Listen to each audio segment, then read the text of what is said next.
Տնտեսական ակտիվության ցուցանիշները ներկայացնելու ընթացքում վարչապետը հիշում է էլեկտրաէներգիայի արտադրությունը մայիսին նվազել էր ու թեպետ պատասխանատու նախարարը պարզաբանել է ներքին պահանջարկի պակասով է նաև պայմանավորված, Փաշինյանը սահուն անցնում է էլեկտրական ցանցերը պետականացնելու իր օրակարգին։ Անհրաժեշտ առաջին քայլերը, որոնք նախ օրենսդրական փոփոխությունների հետ են կապված, խորհրդարանն արտահերթ նիստով կքննարկի։ Սրանից զատ Նիկոլ Փաշինյանն ուրիշ խաղաքարտեր է բացում։ Որևէ սցենարով որ մենք գնանք, մենք մի X պահի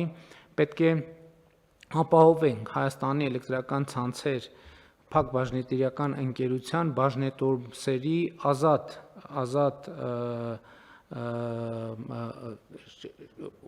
բաժանորդագրության հնարավորությունը,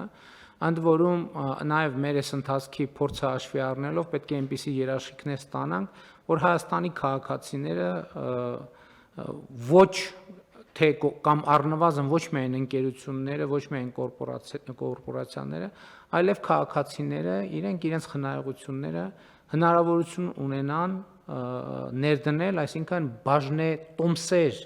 ձեռք բերել։ Օրակարգի հարցեր է առնվազն 2 անչափահաս երեխա եւ մարզում բնակարան ձեռք բերելու ցանկություն ունեցող ընտանիքների, ինչպես նաեւ արդեն տան հիփոթեք մարող եւ երեխա ունենալ պատրաստվող ամուսինների պետաջակցության այս տարվա բյուջեն ավելացրեց գործադիրը։ Ծրագրի պահանջարկը մեծ է, կառավարությունը ուրախ, բայց աշխատանքի ու սոցհարցերի փոխնախարարը նաեւ նույն ծրագրի սահմանամերձ տարածքների թվերն է ներկայացնում։ Վարչապետը մի քանի անգամ փորձեց հստակեցնել, թիվը փոքր է, դժգոհում է։ Սահմանամերձում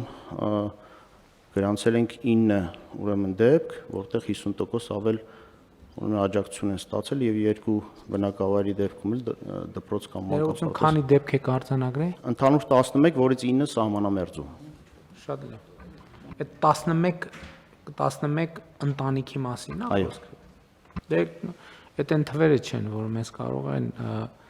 գոհացնել, այսինքն 11 դեպքի մասին է խոսքը, ոչ թե տոկոսի։ 11 դեպք, որ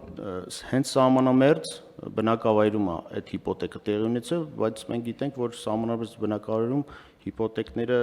որպես կանոն տարածված երևույթ չեն։ Դպրոցներում առաջադիմության խնդիր ունեցող 13400-ից ավելի աշակերտներ վերջին ուսումնական տարում կրթական արդյունքները բարելավել են։ Նախարար Ժաննա Անդրեասյանն ասում է, այս երեխաների նկատմամբ պարտավորություն ստանձնելու արդյունքն է։ Կրթական հավելյալ ծառայություն են մատուցել, նախկինում միայն նույն դասարանում էին թողնում։ Շատ լավ, նախորդող շրջանում ինչ որ համակարգային խնդիրներով եկել կուտակվել է, մենք պարզա որ մենք երեխաներին պետք է աջակցենք, բայց մյուս կողմից հանկարծ մենք մեխանիզմ չստեղծենք, որ դպրոցներում այսինչ լավ է, մենք չենք հասցնում, առաջադիմություն չունենք եւ հետեւաբար մեր ֆինանսավորումը դրանից ավելանում է։ Եթե 1-2 ստեղ մենք պետքա ճիշտ բանաձևեր դնենք։ Բանաձևերն ըստ կառավարության ղեկավարի պարզ են, դպրոցներում մշտադիտարկումներ պետք է արվեն։ Միևնույն հաստատությունում առաջադիմության խնդիր ունեցողների թիվը չի նվազում, մի բան էլ ավելանում կամ առնվազն ստաբիլություն է պահում, պրոբլեմը հաստատ դպրոցում է։ Աշխատանքային պայմանագրեր խզելու հիմք նաև պիտի դառնա։ Էդուարդ Պողոսյան, ժամը լրատվական։